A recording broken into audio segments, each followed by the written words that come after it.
마음 자세를 바꿔야 할 때 혼자 있는 능력은 귀중한 자산이다. 환경이 급격하게 변하고 나면 존재의 중요성과 의미에 대한 근본적인 재평가가 필요하다.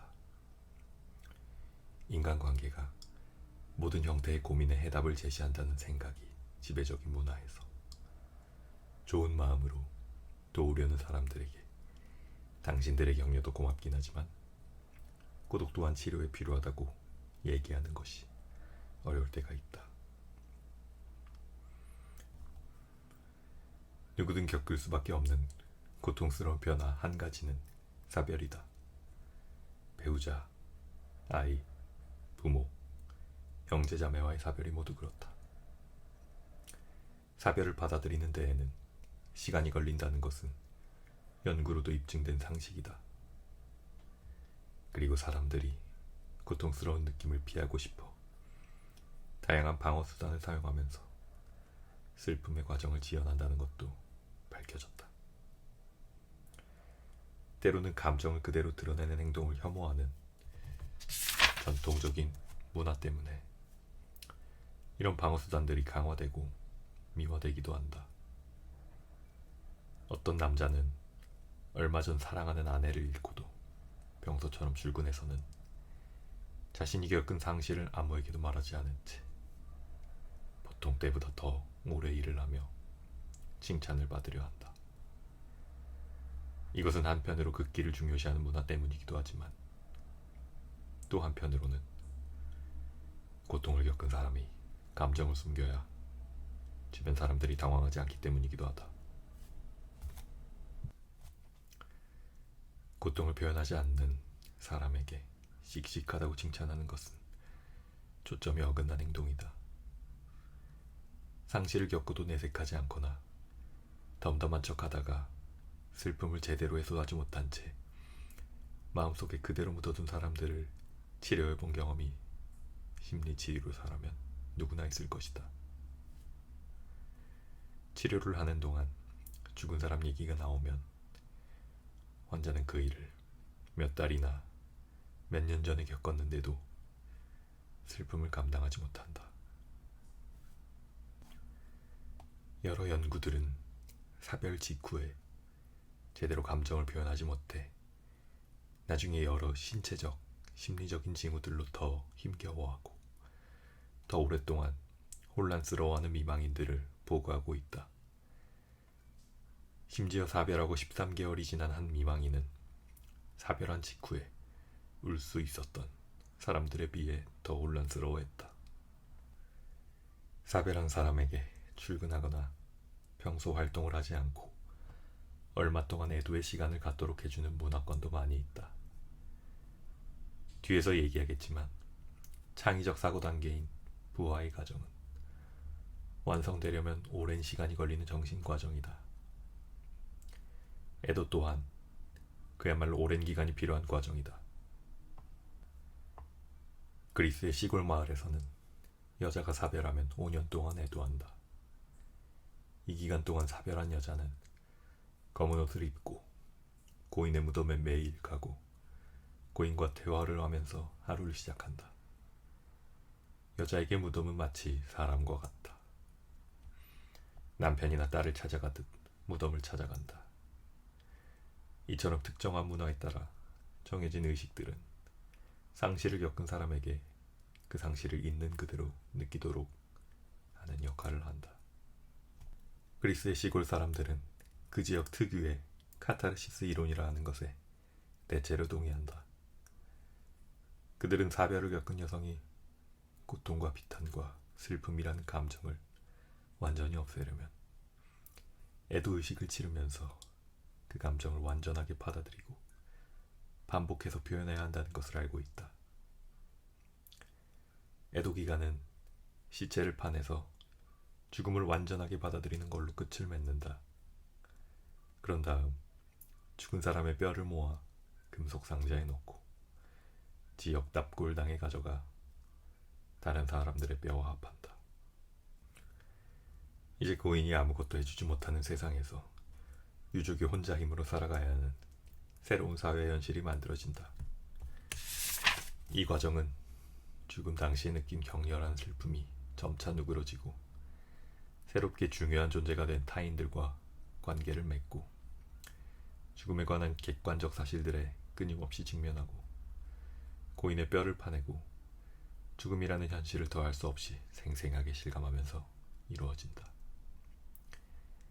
이 과정이 얼마만큼 완성되느냐는 다시는 돌이킬 수 없는 죽음의 본질을 얼마만큼 받아들이느냐에 달려있다. 정통파 유대교도는 사별을 하면 매일 회당에 갈 때를 빼고는 집에만 있어야 하며 그동안 다른 사람들이 그에게 먹을 것을 주고 돌봐준다.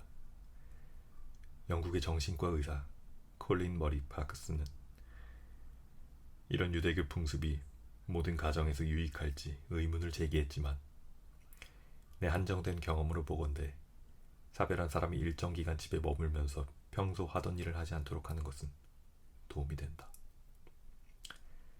상실을 받아들이는 것은 힘겹고 고통스럽고 때때로 고독한 과정이며 자신의 감정을 외면하고 다른 데로 시선을 돌리면 상실을 극복하는 데 도움이 되는 것이 아니라 오히려 더 오랜 시간이 걸린다. 따라서 사별이 깊은 상처를 남기는 사건임을 직시하게 하는 의식은 필요하다. 친척이나 친구들의 격려와 위로가 사별한 사람에게 어느 정도 도움은 되겠지만 그들이 아주 가까운 사랑하는 사람의 죽음을 받아들여야 하는 과정 전부를 함께 할 수는 없다. 그 과정은 다른 사람들은 경험할 수도 없고 알 수도 없는 단 두 사람만의 친밀감과 관련되므로 본질적으로 사별한 사람 혼자서 감당해야 하는 것이다. 애도라는 행위는 본래 사별한 사람이 반면 혼자 깨어있을 때 그의 마음 구석진 곳에서 일어나는 그 무엇이다. 애도는 오랜 시간 계속되어 결과적으로 사별한 사람의 태도를 변화시키는 정신과정이다. 사별한 사람은 이제 자신의 삶이 죽은 사람과의 친밀한 관계와 상관없이 이루어지는 것임을 깨닫고 문제를 달리 보게 된다. 그는 새로운 사람들과 친밀한 관계를 맺을 수도 있고 맺지 않을 수도 있다. 어떻게 하든 그는 삶의 의미가 전적으로 인간관계에 달려있지는 않으며 친밀한 관계가 없는 사람의 인생 또한 의미가 있다는 것을 깨닫게 된다. 사람들이 삶과 자식이 자신에 관해 생각하는 방식은 아주 쉽게 습관이 되기 때문에 태도 변화에는 시간이 걸린다. 정신분석학 초창기에 정신분석 전문의들은 50대 이상의 환자들은 태도가 변할 가능성이 희박하다고 생각해 되도록 맞지 않으려고 했다. 하지만 시간이 지나면서 나이가 든 사람들이라 해도 변화와 혁신이 가능하다는 사실을 알게 되었다. 환경 변화에 적응하기를 어려워하는 사람들이 있는데 이런 경직성은 나이보다는 강박적인 성격 때문일 때가 더 많다. 젊은 사람이든 나이 든 사람이든 태도를 바꾸려면 혼자 있거나 환경을 바꾸는 것이 도움이 된다. 습관적인 태도와 행동은 외부 환경 때문에 굳어지기 때문이다. 가벼운 예를 하나 들자면 담배를 끊으려고 할 때 늘 접하는 환경에 있다 보면 갈망을 부추기는 단서들을 수시로 만나게 된다. 습관과 싸워본 사람이라면 점심을 먹고 나서 늘 앉는 사무실 책상에 앉을 때나 퇴근 후에 술 한잔 하려고 할 때 불쑥불쑥 나타나 갈망을 부추기는 자극들을 잘 알 것이다. 그런 이유로 많은 사람이 휴가 중에 담배 끊기가 더 수월하다고 말한다. 매일 같은 시간에 같은 일을 할 필요가 없는 낯선 환경에 있을 때 단서들은 사라지거나 아니면 별 힘을 발휘하지 못한다. 휴일은 틀에 박힌 일상에서의 탈출을 의미한다. 사람들은 휴일이 필요하다고 느낄 때 변화가 필요하다고 말하곤 한다. 휴일과 변화하는 능력은 같은 방향으로 움직인다. retreat이란 단어에도 여러 의미가 함축되어 있다. 적과 맞섰다가 후퇴를 한다면 이는 곧 패배를 뜻하지만 후퇴는 다른 의미도 담고 있다. 2보 전진을 위한 1보 후퇴는 잠, 휴식, 오락 등 다양한 정신적, 신체적 활동을 뜻한다. retreat은 물러나 있는 시간이나 물러나 있는 장소, 특히 종교적 명상과 조용한 예배를 하는 장소를 의미하기도 한다. retreat은 1792년에 설립되어 지금도 번창하고 있는 유명한 영국 정신병원의 이름이기도 하다. 이 병원의 설립자 세뮤얼 튜크는 관용, 친절, 최소한의 구속을 병원의 방침으로 내세웠다. 그는 병원이 세상의 괴로움으로부터 안전한 도피처가 되어주어 정신적으로 병든 사람의 혼란스러운 마음이 건강하게 변하게 희망했다. 사실 현대사회에서는 고독이라는 평화를 얻기가 힘들다. 전화는 끊임없이 사생활을 위협한다. 도시에서 자동차와 비행기, 전차의 소음을 피하기란 불가능하다. 물론 이런 것은 어제 오늘의 문제가 아니다. 자동차가 발명되기 전에 도시의 거리는 끊임없이 돌리는 소리들로 지금보다 더 시끄러웠을 것이다. 자갈길을 달리는 마차의 쇠바퀴 소리는 아스팔트를 달리는 고무 타이어 소리보다 더 요란하다. 사실 어디를 가든 소음이 있기 때문에 이제 사람들은 소음이 없으면 오히려 불편해질 정도가 되었다. 그러다 보니 무자크라는 무시무시한 존재가 상점, 호텔, 비행기, 심지어는 엘리베이터까지 침범했다. 운전하는 동안을 휴식 시간으로 여기는 운전자들이 있는데 그 시간만큼은 찾는 사람 없이 혼자 있을 수 있기 때문이다. 하지만 어느 차에든 장착된 라디오와 카세트 플레이어는 사람들이 잠시도 쉬지 않고 무슨 소리든 들으려 한다는 증거다. 뿐만 아니라 자동차용 무선 운전화가 발명되고 이를 설치하는 운전자들이 늘어나는 것은 운전하는 동안이라 해도 누군가가 대화를 정해온다면 언제든 응하려 한다는 사실을 증명한다. 감각 박탈에 대해 뒤에서 자세히 얘기하겠지만 소음 방지를 강력하게 주장하는 사람들이 말하는 것처럼 감각 박탈의 반대, 즉 감각 과부하라는 문제는 대체로 무시된다. 오늘날 초월 명상법 같은 기법들이 유행하는 것은 도시 환경에서 얻기 힘든 고독과 침묵의 시간을 가져보려는 노력일 수도 있다. 습관적으로 접하는 환경에서 의도적으로 물러나 보면 스스로를 명료하게 이해할 수 있으며 혼잡스러운 매일의 삶에서는 인식하지 못하는 내면 깊숙한 곳의 느낌과 접촉하게 된다. 통상적으로 우리의 자의식은 물질 세계에 그리고 다른 사람들과의 상호작용에 좌우된다.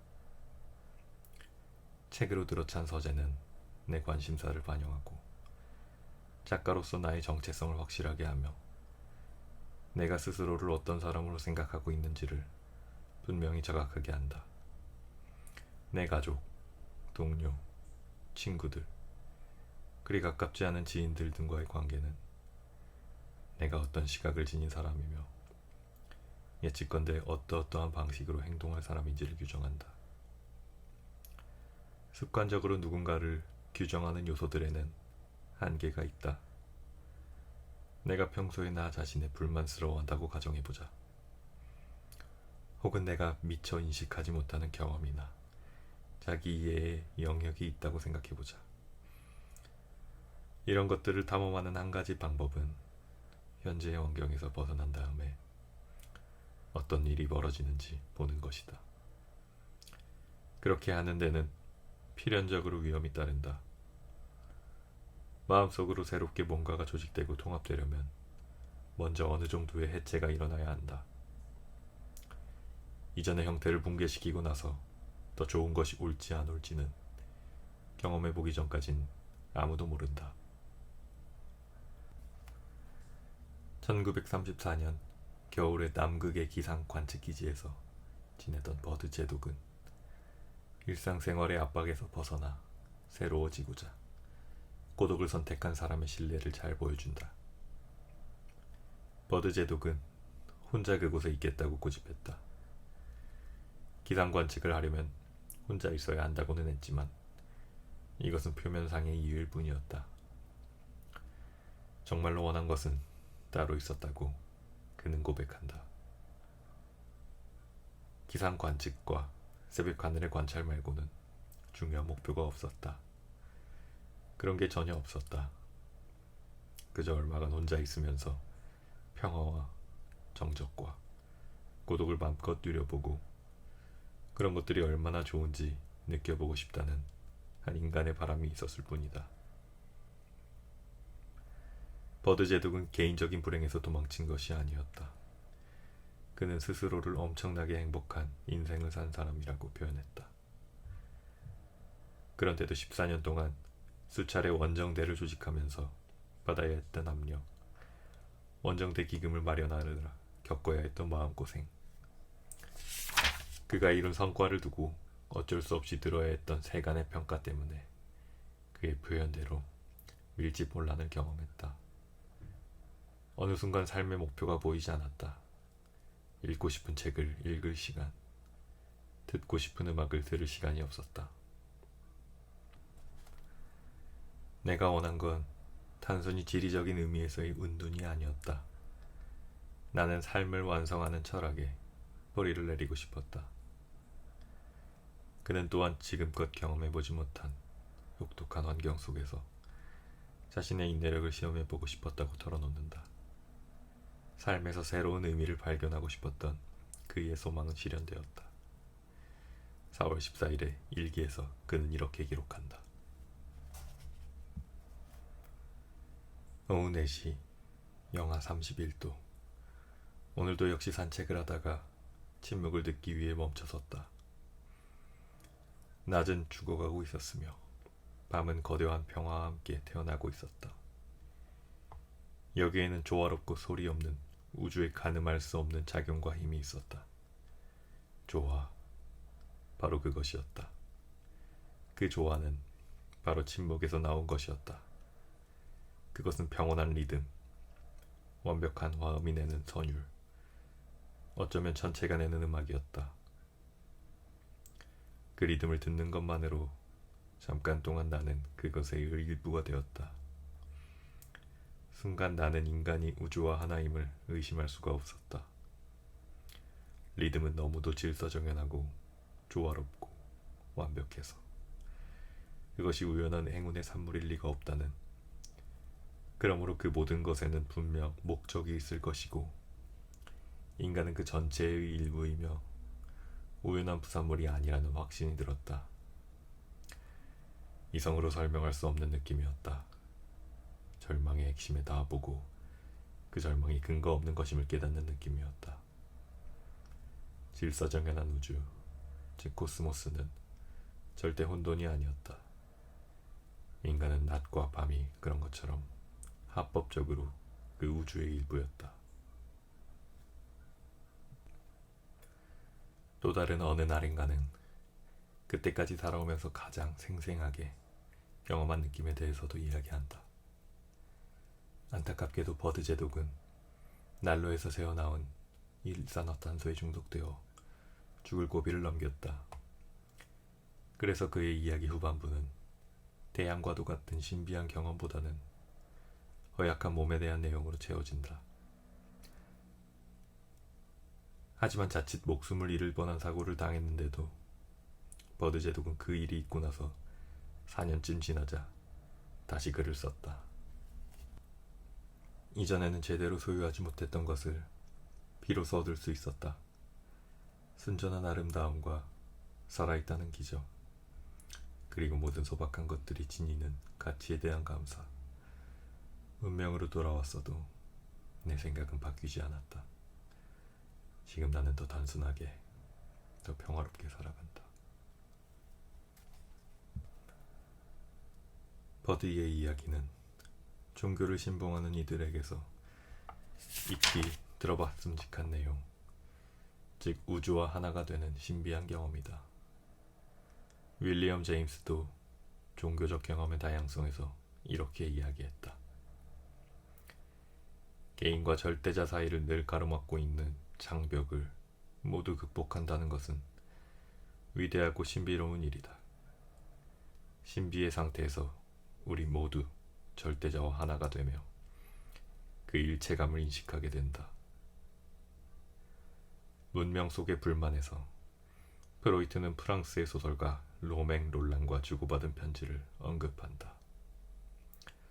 어느 날 프로이트는 로맹 롤랑에게 종교를 경시하는 내용이 담긴 그의 책 환상의 미래를 보냈다. 롤랑은 프로이트가 종교적 전서의 진정한 원천을 이해하지 못한다며 아쉬워했는데 그 진정한 원천을 롤랑은 영혼에 대한 감각, 무한하고 경계가 없는 말하자면 대양의 느낌이라고 단언한다. 하지만 프로이트는 자신의 내면에서 그런 느낌의 흔적을 전혀 발견할 수 없다고 말한다. 그는 또 롤랑이 설명하는 것은 외부 세계 전체와 단단하게 결속되어 하나가 되는 느낌이라고 말한다. 프로이트는 또한 이 느낌을 사랑에 빠진 남자가 사랑하는 여인과 하나라고 느낄 때 경험하는 절정의 감정과 비교한다. 짐작대로 프로이트는 그 대양의 느낌을 초기 단계, 젖먹이 아이의 단계, 아이가 외부 세계와 자아를 아직 구분하지 못하는 단계로의 퇴행이라고 여긴다. 프로이트에 따르면 이것은 점진적으로 진행되는 과정이다. 유아는 자극의 여러 원천 가운데 일부에서는 아무 때든 감각을 얻을 수 있는 반면 다른 원천에서는 그럴 수 없을 때가 있으며 그럴 경우 때를 써야만 다시 감각을 얻을 수 있다는 사실을 명확히 인식하게 된다. 이런 식으로 유아는 처음으로 자아와 대상을 다른 편에 놓는데 이 대상은 외부에 존재하며 특별한 행동을 해야만 나타나는 존재다. 프로이트는 대양의 느낌이 종교적 정서의 원천이라는 롤랑의 주장에 별로 공감하지 않는다. 프로이트는 사람들이 종교를 필요로 하는 것은 유아의 무력감 때문이라고 주장했다. 나는 어린아이가 아버지의 보호를 원하는 것보다 강렬한 욕구는 없다고 생각한다.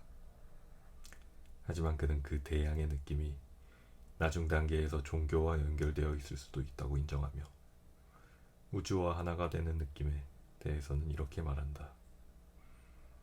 그것은 자아가 외부 세계에서 위협적으로 보이는 위험을 거부하는 또 하나의 방법이며 종교에서 위안을 얻으려는 최초의 시도다. 누구나 자기 기만과 온갖 소망 성취의 착각에 쉽게 빠지긴 하지만 대양의 느낌과 그 의미에 대한 프로이트의 설명은 결코 만족스럽지 않다. 그 느낌과 의미는 프로이트의 생각 이상으로 중요할 것이다. 방어 전략과 현실 도피적인 소망 성취는 그런 방법을 사용하는 사람들에게조차 대체로 비상적이고 일부분은 진짜가 아닌 것처럼 보인다. 하지만 버드 제독과 윌리엄 제임스가 이야기하는 마음 상태를 경험해 본 사람들은 그로 인해 자신과 세상을 바라보는 시각이 완전히 달라졌으며 그것을 경험하는 순간은 그때까지 살아오면서 가장 심오한 순간이었다고 이야기한다. 이런 경험은 우주와 일체감을 느껴본 사람과 사랑하는 이와 일체감을 느껴본 사람 모두에게 해당된다. 프로이트가 이 두 가지 일체감이 아주 흡사하다고 본 것은 옳았지만 그 느낌을 단순히 퇴행이라고 폄훼하는 것은 틀렸다. 그런 느낌들은 철저하게 주관적이며 따라서 측정이나 과학적 조사가 불가능하다. 하지만 다른 사람이나 우주와 완전하게 일체감을 느끼는 것은 굉장히 심오한 경험이어서 설령 그 경험이 일시적인 것이라 해도 그저 불편한 진실을 피하거나 방어하기 위한 것으로 묵살할 수는 없다. 대양의 느낌을 아기가 엄마와 느끼는 일체감과 연결지을 수도 있다. 주체와 대상, 나 자신과 자연, 혹은 나 자신과 사랑하는 사람이 하나가 되는 느낌은 어릴 적 엄마와의 일체감이 반영된 것일 수 있다. 엄마와 느낀 그 일체감에서 우리 삶이 시작되고 거기에서부터 우리는 점차 개별적인 실체로 차별화되었다. 하지만 프로이트는 자신이 그런 경험을 해본 적이 없다고 생각해서인지 착각이라 여긴다. 일체감을 느껴본 사람 대부분은 그때의 황홀감을 가리켜 그들이 기억하는 어떤 느낌보다 강렬하게 실제하는 것이라고 얘기한다. 일체감이라는 황홀한 경험이 죽음을 받아들이는 것, 죽음을 원하는 것과도 관계될 때가 있다. 성적 열정을 황홀한 일체감의 원형으로 이상화한 음악가 리하르트 바그너는 방랑자 네덜란드인이 젠타의 사랑과 자살로 구원받은 내용으로 방랑하는 네덜란드인을 끝맺는다. 원래 지문에는 일몰의 빛이 네덜란드 배의 잔해 위를 들이울 때 바다에 가라앉았던 네덜란드인과 젠타가 함께 하늘로 올라간다고 되어 있다. 니벨룽의 반지를 구성하는 4개의 오페라 중 마지막인 신들의 황혼에서 브륜힐데는 지크프리트의 시체가 놓인 장작 더미에 불이 붙자 말을 타고 불로 뛰어들어 그와 함께 죽는다. 트리스탄과 이졸데가 트리스탄의 시체 위에서 황홀하게 죽는 사랑의 죽음으로 끝이 난다. 바그너는 이에 대해 다음과 같이 썼다. 살아있는 것은 단 한 가지였다. 욕망, 억누를 수 없는 욕망, 끊임없이 되살아나는 갈망, 극도의 열망, 단 하나의 구원. 그것은 바로 죽음이었다. 존재의 끝이며 영원히 깨어나지 않는 잠. 하나의 욕망이 힘을 잃으면 심장은 또다시 욕망, 손에 넣을 수 없는 욕망을 찾는다. 욕망을 하나 이룰 때마다 다시 욕망의 씨를 뿌리고 마침내 피로에 지친 눈은 최고의 은총에서 흘러나오는 희미한 빛을 바라본다. 그것은 삶을 끝내는 은총, 더 이상은 존재하지 않는 은총. 우리가 있는 힘을 다해 그곳에 들어가려고 했을 때마다 가장 멀리 떨어진 곳에서 헤매게 되는 불가사의한 영역에 마침내 돌아가는 은총이다. 그것을 죽음이라고 불러야 할까?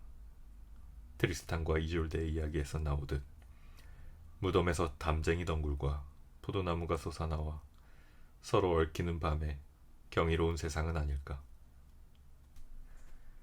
참을 수 없는 에서 글린 베닛은 혼자 여행을 할 때면 우주와 하나가 되는 대양의 느낌을 경험한다고 이야기한다. 그 경험을 하고 싶어 혼자 여행을 하는 것이다.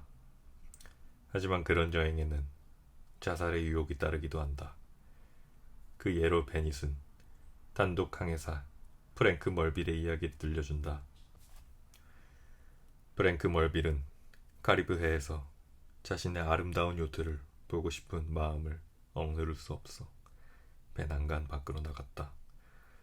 그러다 요트의 모습에 도취된 나머지 밧줄을 놓고 영원히 바다와 하나가 되고 싶은 유혹을 강하게 느꼈다. 베닛은 이와 비슷한 경험을 이야기한 크리스티아넬 리터의 글도 소개했다. 그녀는 스피츠베르겐 북서 지역에 있는 오두막에서 혼자 며칠을 보냈다. 남편은 동료와 함께 사냥을 하러 나간 참이었다. 그때 무슨 이유에서인지 달빛과 자신이 하나가 되었다는 느낌이 들었고 이런저런 환영과 착각도 경험했다. 리터는 얼음 아래 흐르는 물이 그녀를 유혹하는 것 같은 꿈을 꾸기도 했다. 아흘에 동안 혼자 있고 나서 리터는 오두막 밖으로 감히 나가지 못했다. 영국의 시인 존 키츠는 황홀경과 죽음과의 관계를 그의 시 나이팅게일에게 에서 다음과 같이 묘사한다. 어둠 속에서 나는 듣노라. 그리고 여러 번 안락한 죽음과 어설픈 사랑에 빠졌으니 아름다운 가락으로 죽음을 다정한 이름처럼 부르며 내 고요한 숨결을 허공으로 날려달라고 호소하네. 이제 숨을 거두기에 고통 없이 한밤중에 죽기에 그 어느 때보다도 화려한 순간을 찾아낸 듯하니 이 순간 너는 이토록 황홀하게 너의 영혼을 쏟아낸다. 황홀감을 죽음과 연관짓는 것은 이해가 된다. 좀처럼 만나기 힘든 이 순간은 너무도 완벽해서 한번 경험하면 평범한 세상으로 다시 돌아오기 어려우며 긴장과 불안, 슬픔과 짜증을 다시 마주하기 전에 삶을 끝내고 싶다는 유혹을 느끼게 된다. 프로이트는 자아의 해체가 어린 시절을 되돌아보는 것에 지나지 않는다고 한다.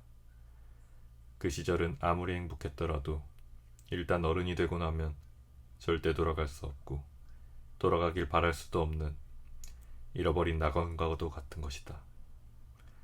하지만 융에게는 그런 상태에 도달하는 것이 대단한 성취였다. 그 신비로운 경험은 자신을 이해하고 존재를 이해하기 위한 오랜 노력의 결실일 수도 있는 것이었다.